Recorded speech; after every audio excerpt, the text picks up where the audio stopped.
mysterious excitement in the shape of a disc. Pure, playful puck experience. How we have progressed from olden days of games like Pong to a game that sparked a worldwide phenomena.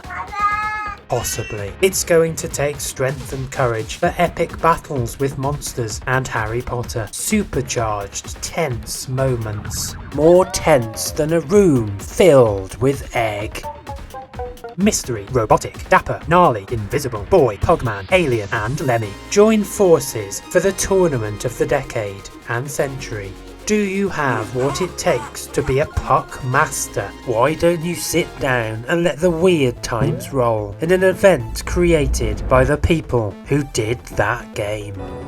Modern day solutions could be needed for vintage problems, or dare to be different and go full classic if your mouse can handle it. But first, some essential quiet contemplation to prepare for the journey ahead. This intro takes me back to a simpler time when the dulcet tones of an Atari whirring away meant only one thing: time for a cup of tea and a small digestive biscuit, and a correction in posture that would pay dividends in the future. Shufflepuck Cafe pits you against this motley crew. Pick who you like, in whatever order you like, but the main chap to beat is Biff. Let's look at the options. If, like me, you may need some slight help, there are many ways to fiddle about and tweak the side of your paddle to make things a little easier in life. Go to ridiculous lengths to win, or add some additional challenges by adding more obstacles. If you like structure, you can formulate your own tournament play, but I'm not going to.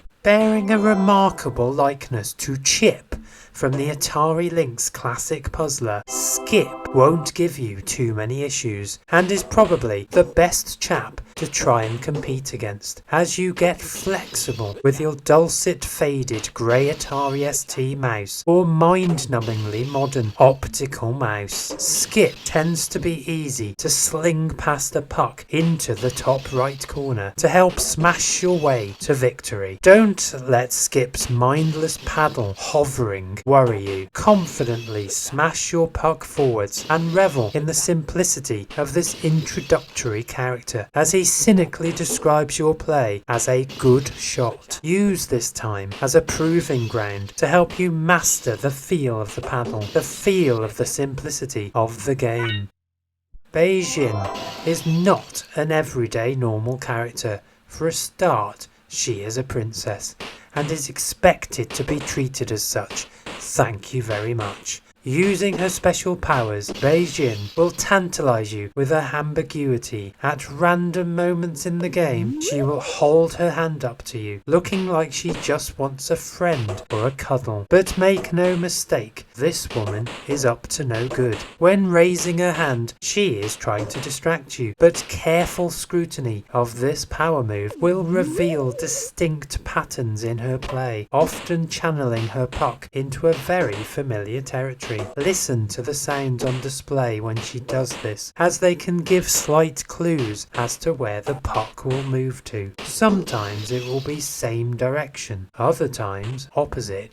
Beijing is quite a step up from Skip, so you will need to have far more wits about you. How does she utilise her magical powers? Through telekinesis. She just thinks about things and they happen. Beijing is certainly holding her own in a fight to destiny. For those who like facts, shuffleboard is an old game from 15th century England that originally started by sliding coins in local pubs. Air hockey was actually invented by Brunswick Billiards employees. Shufflepuck does bear similarities to the game of air, but requiring much more rounds of contest, as an air hockey game is usually over once the victor reaches 7 points to win the match.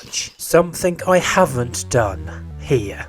Robots. bargain basement edition of C3PO joined you to try to convince us that artificial intelligence will take over the world, and it will start by defeating you in a Shufflepuck contest, although it probably won't, and we will be safe to live another day, as the amusingly titled DC3 is not going to pose you too much challenge. DC3 can also be used as a training partner to help you become a world champion puck master. Stock standard DC3 though is a fairly bland and emotionless journey to victory. Don't expect any fanciful surprises, paying this lump of recycled metal the odd bleep and blop to help break up any awkward silences. He's not really here for himself or themselves. He is here for you, to guide you and show you how things could be done. Use him to your advantage, but don't take anything less than a full victory against this substandard set of microchips. And if you do happen to let a stray puck past you, then I would strongly suggest that you go back and rethink your strategic choices and make sure that you know what game you are playing.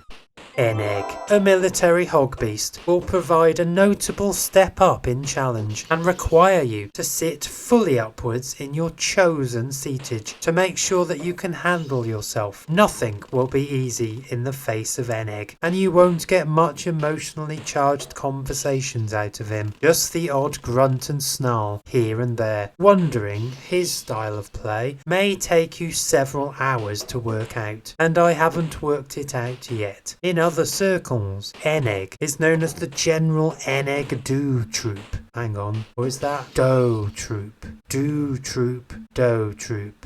Anyway, this is Gene Portwood backwards, who is one of the developers. Clever. N-Egg may quickly wear you down with his constant stare and important jacket, so much so that you simply cave in to his skill set and admit defeat, just like I'm about to do here. Lexan, or to give his proper name, Lexan Smither Worthington, is some sort of champagne-drinking lizard boy who, with enough time and dedication, can be overpowered as alcohol intoxication continues to work its magic. You may find the challenge becoming decidedly easier, but Lexan still provides a midway challenge, so don't become too complacent. You may wish to sup a small alcoholic beverage of your choice whilst playing against Lexan to keep the continual theme of inebriation going, but do this at your peril. Although you could have a small cup of tea or coffee and no one would know the difference, and I certainly won't be telling anyone. By this point, you might be feeling a little jaded at little pucks and little paddles and wondering what else you could do with your life. I was also wondering about this, but then my enjoyment soon came flooding back as I smashed another puck through and heard the familiar smashing of glass sound, and my memories instantly became erased. Shufflepuck is a quick blast of a game. Sometimes you just need a quick blast to alleviate you from the perils of everyday life. Fantastic. Now for a haunted, invisible maestro. Oh my word, what on earth has happened here? This is no good at all. I can't handle this much excitement in one day. A mysterious invisible presence goes by the full name of Neural Toile. I'm not quite sure if I've said that right, but it's got 2 T's, which spelt backwards is Lauren Elliott, another of the game's designers. Invisibility is often a tricky area to navigate in modern day society. Who on earth is that little chap hiding away? What a rotten little cheeky blighter. Being invisible could be a problem, but Neural at least wears a long cape, so presumably can always be seen. I will have to step up my game now. Vinny, or to give his full title, Vinny the Dweeb. A cool, collected character showing no emotion whatsoever. A complete, static, stony-faced resolve. Another fair to middling challenge with the Vinmeister, and playing with someone who barely cracks a smile may start to affect your enjoyment of the strategic battle, or maybe not. I'm not sure why Vinny is a dweeb. There is scant information around the background of the players. Why are they here? Do they get paid to play in a tournament, or do they just like hanging around for a few mugs of cut price ale and the chance to meet new people? Nobody knows. Well, somebody knows. The inventors of this game will know, I'm sure. But then, do we actually need to know? Sometimes not knowing enough can really help keep a game alive. Holding my own with Vinny gives me great satisfaction. Enough satisfaction to make me want to purchase some hollow fibre pillows. Visine Orb, a tiny alien with massive eyes, with an unbelievably annoying style of play, which seems to involve constant jittering about. It's so annoying, I'm not even sure I can concentrate enough to explain anything further, but I will give it my best as a duty to fellow gamers. So what else do we know about Visine? Absolutely nothing.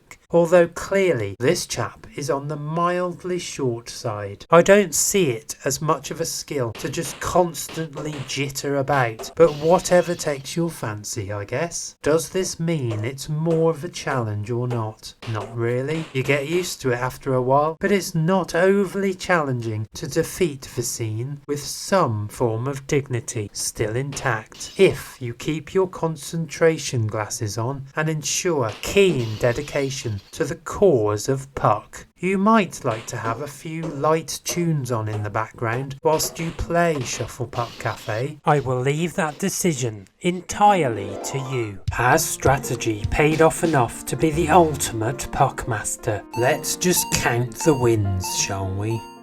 Mr. Biff Raunch is the champion. There's nothing else to say. A fearless, hungry, driven, menacing opponent who simply refuses to take off his sunglasses. A biker dude with no apparent weakness. Don't ask me for tips, as I have never beaten Biff in the many hundreds of hours played on this game. I should have consulted my good friend for his expert tips and guidance, but I wanted to remind myself of this game fresh, without any unfair bias or advantages. Although thinking about it now, maybe I should have had a little word in my good friend's ear, just to help provide some minor increased enjoyment. Maybe. Biff is grueling. Biff is mean. Biff is just Biff. I apologise profusely. I'm simply going to have to cheat. Extending your paddle to oversized proportions could give the competitive edge required to trounce the guffawing biker into non-existence. This is more like it. Holding my own like it's 1998 or something. Or is that 1999? Hang on. This isn't really doing what I need to. Locked in a constant Biff war until time ends, which it won't, and you can forget using a blocker.